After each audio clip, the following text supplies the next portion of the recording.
A former FBI special agent has told the British newspaper The Guardian that the intelligence agency is failing to tackle the increasing number of extremist attacks across the U.S. Michael German, who secretly infiltrated a number of white supremacist groups in the 1990s, says the FBI continues to downplay racist violence despite stark warnings. Several studies showed that white supremacy is currently America's biggest threat of domestic terrorism.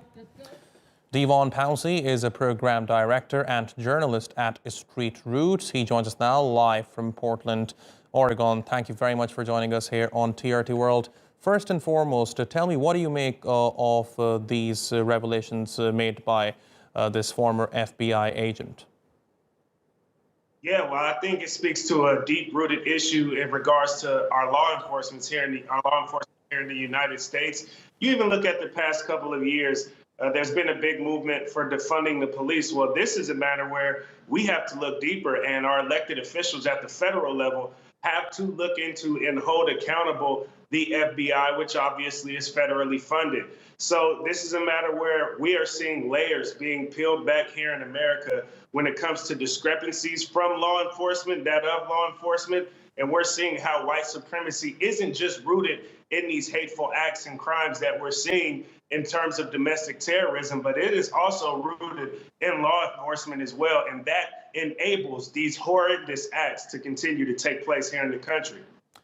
But DeVon, does it take you by surprise that the FBI does not take the issue of racist violence in the U.S. seriously?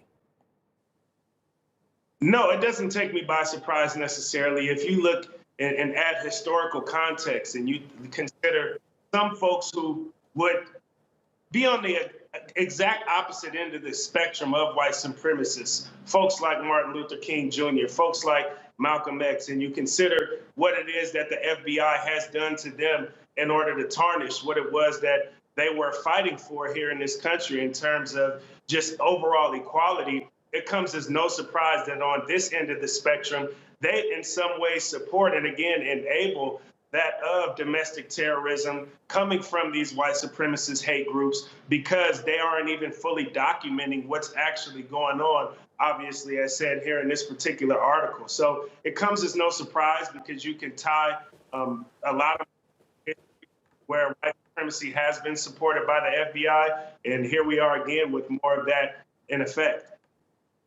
Okay, but how do we fix this? What kind of role do you think politicians have to play here? Because racist violence cannot keep happening in the U.S. the way it is, right? It has to end.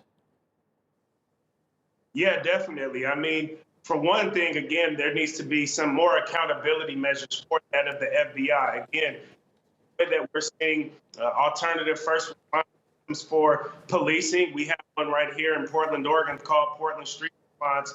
As we've seen the movement of defunding the police, well, we see police officers day in and day out in their uniforms, and they're very easy to point out and target. With the FBI, it's a little bit different. It's guys who are in plain clothes, and it's a lot more hidden. So I think our federal government needs to hold the FBI more accountable. They need to continue to create more mandates for the FBI to follow, and they need to make sure that the FBI follows through on these mandates that they are laying out for them. So obviously the government is accountable, but us as the people have to now peel back more layers of what is a faulty law enforcement system here in the United States, and we have to continue to make noise so that these crimes are indeed being reported accurately so that we can try and find solutions to minimize these crimes from continuing to happen. DeVon Pouncey, it's always a pleasure speaking to you. Thank you very much. Thank you so much for having me.